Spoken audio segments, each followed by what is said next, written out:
Good afternoon, everybody. I want to thank everyone for joining us today. This is our virtual Katharine Lee Bates poetry contest. Obviously, we wish we were doing this live and in person in Falmouth, but as well we know, circumstances don't allow it. So this is going to be part of our Safer at Home series. But on the other hand, I also get to see faces that I wouldn't normally get to see. So I'm okay with this if you're okay with this. So first of all, thank you very much for joining us, everybody. If I didn't have the chance to meet you, I'm Mark Schmidt. I'm the director at the Falmouth Historical Society Museums on the Green. Today would be Katharine Lee Bates's 161st birthday. So yes, we're doing this from hopefully from a place where you're all safe and where you're okay. As well, you know, Katharine Lee Bates, the reason we do this, we honor someone who was born in Falmouth, raised in Falmouth, wrote America the Beautiful. We also want to do this to promote literacy. So this whole contest is open to adults and to school kids. And we want to thank the people who got the winning entries, because you took the time in a really crummy time of history to create some really good and fascinating original works of poetry. So my congratulations to all of you, my thanks to all of you, and hopefully you did something that could kind of raise your spirit. Some of it's thoughtful, some of it's insightful, some of it's whimsical, some of it's melancholy, some of it's really funny, and all of it's really good. So now what we're going to do is, for those that have joined us, the people that actually wrote their poems get to read their poems. Now, not everybody could join us, and so I'm going to be your pinch. If they're not here to actually read their own works of poetry, you're stuck with me being their pinch hitter, okay? So, but I want to make sure everybody gets acknowledged. I also want to thank people who normally would have been very much involved in this, but because of COVID-19, a lot of the judges were elsewhere, so we had different sets of judges, and they all came to a consensus on this. So my thanks to New Wave Printing for coming up with the booklet. My thanks to Carolyn Powers, my predecessor, for coming up with this contest. My thanks to Leonard Mealy for writing the book, Voices of the Tide, which hopefully you guys got your copy of. And my thanks especially to you for doing this. And we also have a special guest. We're going to be joined by Katharine Lee Bates halfway through the program. So I don't want to ruin the surprise, but I guess I just did. So without further ado, because people want to hear you instead of me, we've got a random order here. So our first reader today, Deborah Michaelwitz, is from Bayside, New York, and she wrote something called, and it's very apt for this time of year, Practice in the Time of Pandemic. Deborah? Yes, thank you. Practice in the time of pandemic. Hands, like soft-shell crabs, scuttle slowly, fitfully across the keys. Fingers huff and puff and stumble over black keys turned white and white keys turned black. The brittle rhythm, the false notes, roughly sketch a Beethoven melody. The piano had dozed quietly in the corner for decades, a dethroned royal dungeoned in an enchanted castle hidden by the brambles of daily work. Slats of sunlight slid east to west and north to south. One day, time stopped, slowly, watching a rolling tsunami of warm frost and chaos. Flickering images of curtain calls, grand meals, and pied museum walls lingered a while, but not long. Nature cast a newer, more powerful spell. Under bluer skies, canals host fish, goats fill village streets, penguins parade past storefronts and through intersections, things of cinematic invention. The metamorphosis taps its foot impatiently. Awkward hands practice new discipline, accepting the tick-tock. The fingers that resisted restraint stretch, skip, trill. They taunt the tragedy that lays in wait. There's joy in tumultuous echoing chords that keep time. Are we clapping? Thank you, Deborah. Thank you. Yes, you're allowed to Bravo. clap. Rosemary Dunn Moeller is from Hyannis, Massachusetts. And Rosemary's got a poem called Courage. Rosemary. Hi. Courage. I've kept most of my cardiac cells since rocking in mom's arms to Nat King Cole's voice. Heart cells are loyal, longtime friends like you are. But the skin you first touched is shed. Blood's replaced again and again. Hair has grown long, been cut often, changed to universal white, thinned. Heart cells that jumped when you first kissed me are still here, pumping and playing along with us. Muscle cells packed with Hudson River water, went to Niger River water to know you, then were filled by Missouri River water. Our heart cells kept working, playing, raising. We've eaten from our garden and the creatures on our farm, all comings and goings like our days and months. Those heart cells that jump, pump joy into our lives as we cuddled our babies have stayed with us, unlike our children who've grown and gone on elsewhere. I listen to your heart when we fall asleep cuddled. Same heart for years and years. Same rhythm, same sound. Our hearts are as sure and solid as our love. What better trade could we have given one another than our hard-working hearts? Thank you, Rosemary. Very Thank good. you. Our friend Audrey DePiper was in first grade when she wrote this poem, and hopefully, I'm sure you and Mom are hoping that second grade is going to start soon, and for real. So Audrey has a book called, and this is good thinking here, All About Spring. Audrey?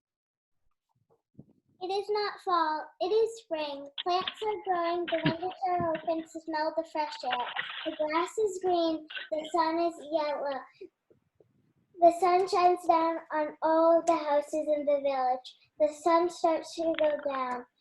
A girl goes up the new hill, and a boy goes up the new hill too. They play till dinner, then they go down the hill for dinner. Thank you, Audrey. Very good. I Excellent. love that hill.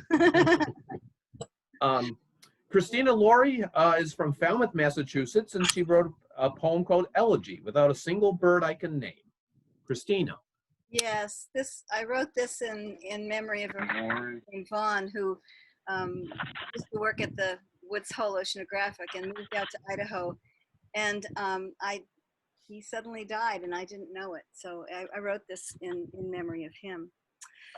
Elegy, Without a Single Bird I Can Name, for Vaughn, 1941 to 2018. I've been standing before dawn near the stone wall with your name etched on my tongue, like a cardinal wing on an autumn breeze. Loss of life occurred on a certain day, a specific hour, I am told. No one was with you. How that weighs on me. Your dog curled beside you, silent, waiting, patient, yet you never patted her. There can be no folding of the bird back into its egg. Each day lingers, never to return. Has there ever been anyone so inattentive as I, pretending to know the sparrow from the house wren? Yet you knew, just from the single song or description. Why can I not recall which was your favorite? Was it the cardinal? You were the first person to teach me a jellyfish, as small as a pin, as big as a house, you said. I laughed. You were the first person to show me the difference in birds, to imitate songs of different species. Alone, I watched the bike path we laughingly rode. As the water ebbs and flows in the harbor, I long for the years before, cut aside with scissors as one clips a magazine, only to find it's the wrong picture. You are gone, and I collect red feathers from the grass. You are gone, and I misname the birds. Thank you. Thank you, Christina. Miguel Gomez Ibanez just finished when he was in grade 3, and he's when he wrote this poem called Spring, and he's from Woods Hole, Massachusetts. Miguel, are you here?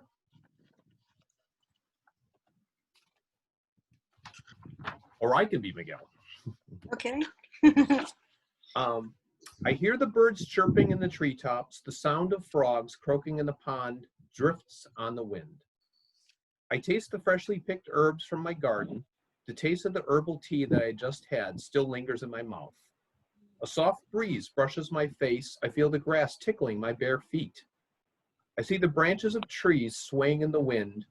Birds come one after another to my bird feeder. I smell the strong scent of tulips as I walk past them. The smell of upturned dirt drifts towards me. Great spring. Nice. Thank you, Miguel. Great spring. Shelby Allen's from Falmouth, Mass, and following up on spring, she wrote something called Season of Hope. Shelby. Thank you. Hi. Season of Hope. 6 bird lengths apart, 2 robins skitter across the lawn. Legs whirring, neck bobbing, the puffed red-chest male could easily catch the brown female, but suddenly stops. So does she. Robins hear the earth shift beneath their feet. Tiny particles rub together when an unseen worm moves. If these birds ever connect, a worm's calcium will strengthen the coming eggs. The male bird cocks his head, keeps one eye skyward, one on the dirt, seeing up and down together the unknown future and what just arrived, a shiny, moist, skinny speck of sustenance poking out of the ground. Thank you, Shelby. Love it. David Walsh is from Falmouth, and he wrote something called Oh, Thank You, Catherine. David. Hi, Mark. Thank you. Oh, thank you, Catherine. She walked across our country with a song that's in all our hearts. She shared it with the rest of us, and this is how it starts. Oh, beautiful for spacious skies. I could go on, but I'd only ruin this beautiful tune because it's Catherine's song and not by this old crew. She wrote her song and gave it to you and me so all could feel the beauty only she could see. Thank you, Catherine. And thank you, David.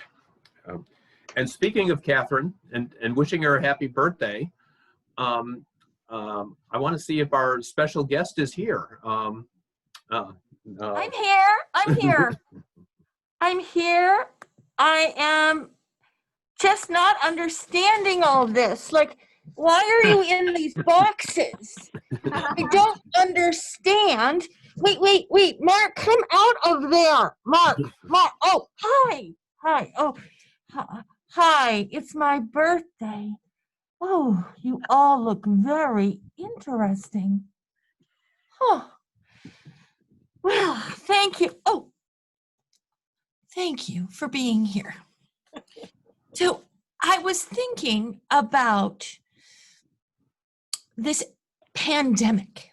You see, because I've been around a long time. I believe Mark told you my age. 61. I'm not sure that it's a good thing to be 161. But I will say that when I was only 6, I was involved in that typhoid fever epidemic that hit the United States. And We survived by washing our hands. Please remember to wash your hands. And then when I was 19, of course, you all know this, yellow fever ran through the United States. It came by mosquito on the slave boats. Fortunately, did not come to Falmouth, but we were all very much aware of it. Of course, later in my life, when I was much older, the Spanish flu. So masks are not uncommon to Katharine Lee.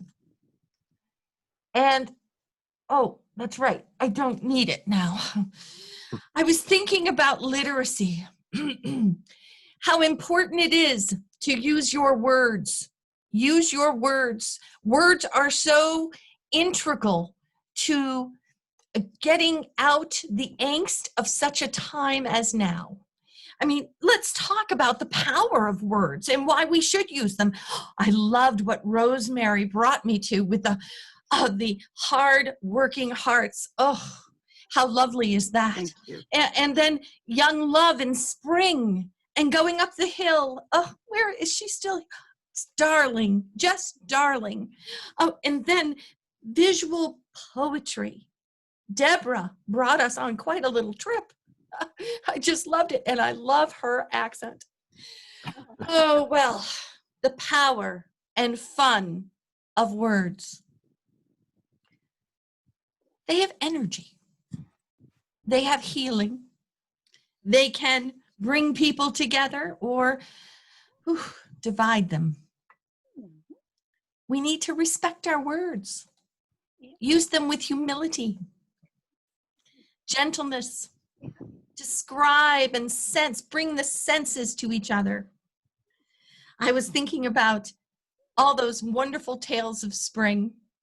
Oh, and that beautiful story for Vaughn and the cardinals always visiting. Words sometimes get misused. It breaks my heart. I did a little research because that's who I am. And Kitty O'Mara wrote this. And people stayed home and read books and listened and rested and exercised and made art and played. And people stayed home. This poem was attributed recently to the potato famine because Kitty O'Mara was from County Cork. But in fact, this Kitty O'Mara happens to be 12 in Minneapolis. Whatever the internet is, they got it wrong.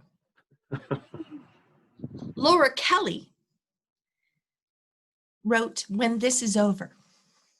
When this is over, may we never again take for granted a handshake with a stranger, full shelves in the store, conversations with our neighbors, a crowded theater or museum, and that Friday night out."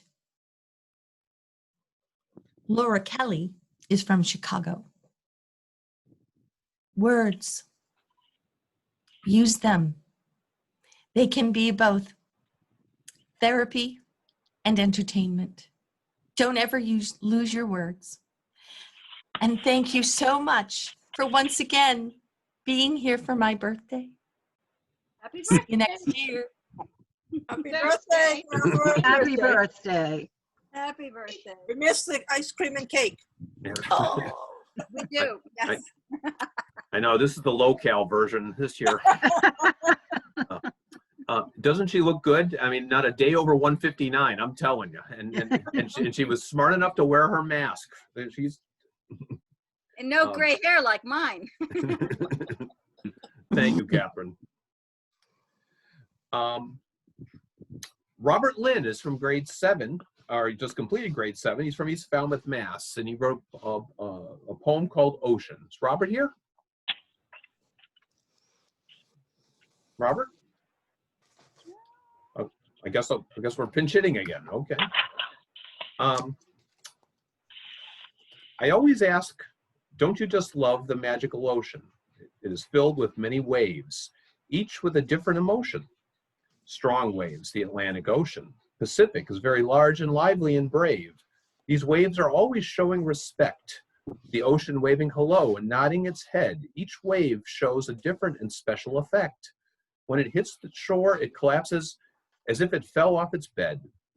But most important of all, when the storm is all over and when all the animals head back to their home, just remember, the waves will still keep pushing over because that is what the ocean calls home. Awesome. Thank you, And Robert. he's also written it in the form of a wave. Yes, he did. Susan Elizabeth Clark is from T-Ticket, Mass, and she wrote something called Trash Day. Susan. Trash day. When she woke from the stupor after weeks of waiting, the commotion of ceremony, and the oppressive clutch of relatives. When she was alone with silence, silence for which she once longed, she was overcome with the need for frenzied purging. The anger she felt when he lived slowly dissolved into silent keening, replaced with resentment that he had left. 2 plastic bags slouch at the end of the driveway, wait to be thrown into the snorting blue maw. They hold the clothes he insisted on wearing these last few years, too ragged, too soiled to donate. She wraps herself in a slightly worn flannel shirt, still infused with the scent of him, and holds one-sided arguments with the dust entombed in the polished wooden box on the mantle. Thank you. Thank you. Love the word slouched.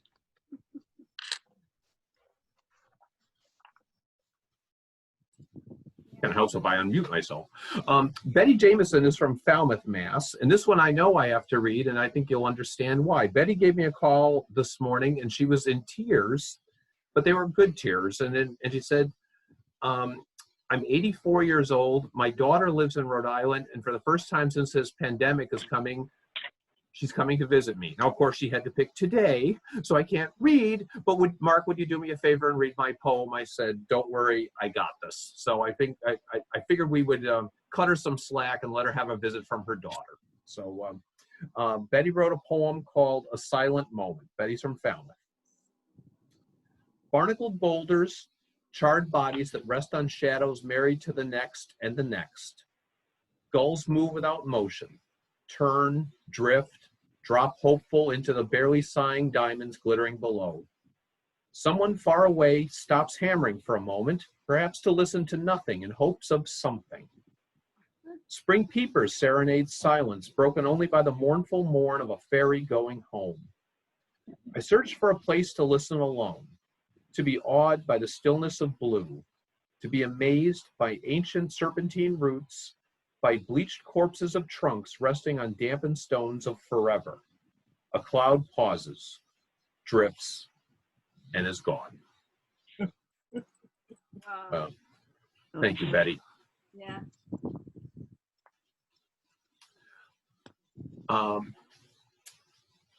Odysseus, how your last name, Atreides? Is that, am I getting it right? Completed grade 9. He's at Falmouth Academy, but Odysseus is from Falmouth, and he wrote a poem called An Ant.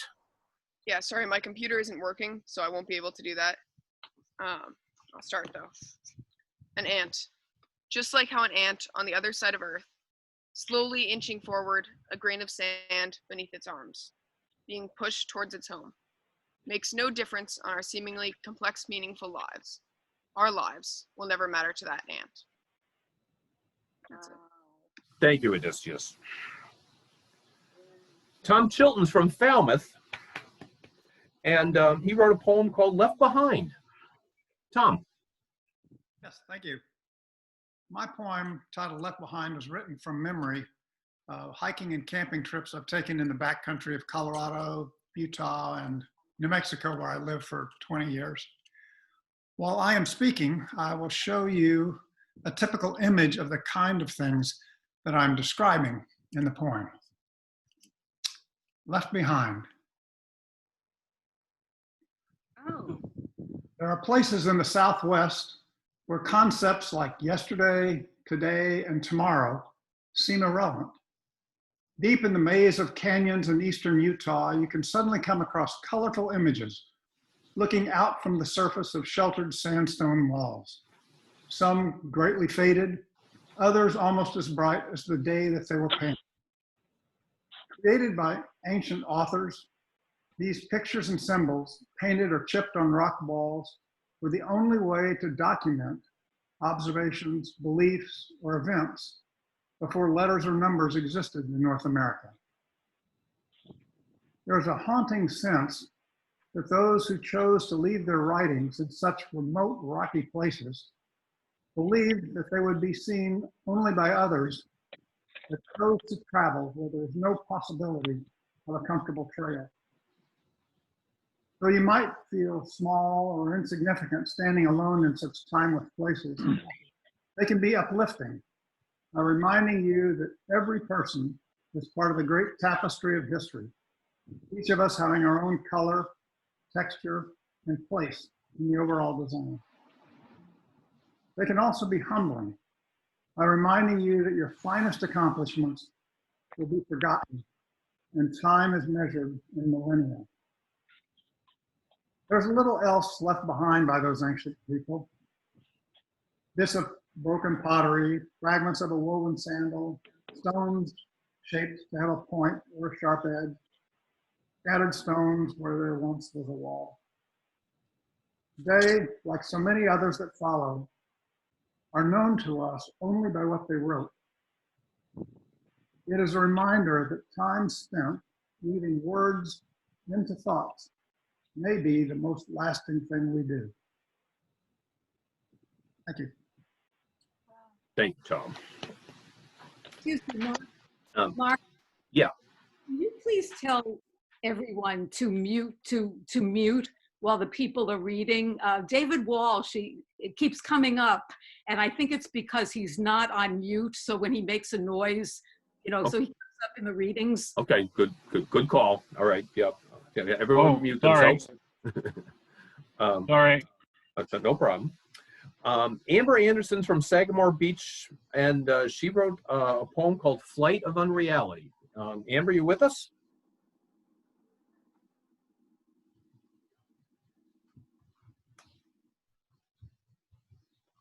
I hope I'm doing an okay job pinch hitting. Amber's poem is called Flight of Unreality. And I'm teetering on the edge of reality, wavering on the line. The books warp, the words blur, and my mind sees a melting eye. The pupil shifts and grows in the heat and drips into iris like oil. Then the color bleeds into white and blends until the mixture streaks down to the soil. The syrupy liquid soaks the dirt, darkening and discoloring the ground. The mud bends and molds into shape until a small bird is found. The bird made of eye and earth and insanity raises its face to the sky. It sings no song as it drowns in delusions, but still it wishes to fly. Thank you, Amber. Now, and one of the probably upsides, if there can be such a thing, of having a pandemic and having to do this virtually, is our next speaker, Penelope Duran. Finished grade 10. She's at the Willy Brandt Schule, and Penny, I think that's in Houston, or you gotta tell me where you are. But Penny wrote a poem called Sunday Shower. Penny? Well, I've actually relocated now. I live in Germany now, and Okay. So you're in Germany now. So you win the long distance award. Yep. So I'll read my poem then. Yep. Yep. Sunday shower. Another silent, soothing Sunday morning. Delicate toes pass over icy bathroom flooring as clumsy fingers fumble with misshapen knobs. I'm met by dazzling warm water from above. The droplets from the metal cloud blanket me. For the first time in days, I can breathe evenly, while warm water rushes over my bumpy skin, banishing grime as holy water does sin. All at once, I'm freed from my cocoon, rising as a butterfly, rejuvenated and anew. Turbulent troubles turn to mundane mishaps, and in the artificial storm, I find peace at last. Thank you, Penny. And thank you for joining us. Thanks for making the time. All of you, thanks for making the time. And it's so late in Germany. Yeah, that's What right. time is it in Germany? Oh, it's like 10:30, but I'm a night owl, so no problem. Dream soon. All right. Our last but not our least speaker, Elliot Sklar from Falmouth wrote a poem called Falmouth. Elliot.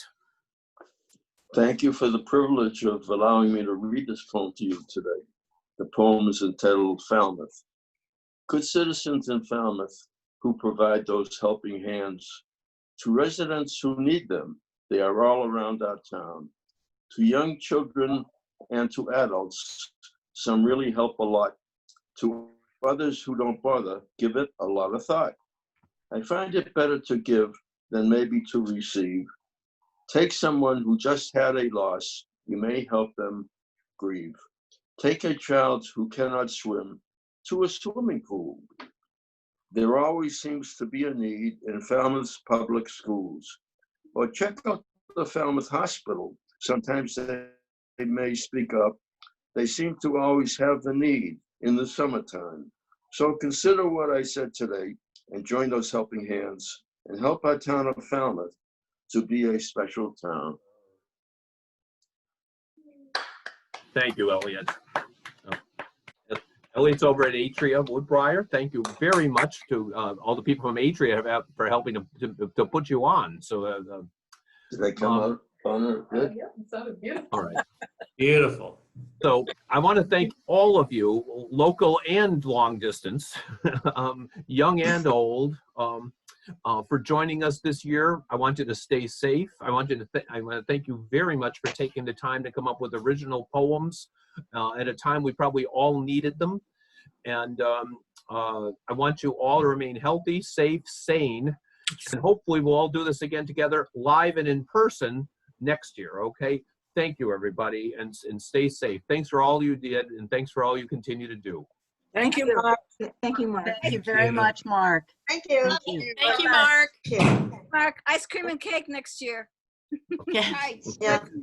Well Yeah, done, yeah. everyone. Yes, thank you. Thank you. Oh, Well and done. a very big thank you to Annie Hart-Cool for once again portraying our friend Katharine Lee Bates. So a round of applause for Annie. Yes, bravo. My pleasure. My Well pleasure. done, all. Good night, everyone. Thanks for visiting. Night. Ciao.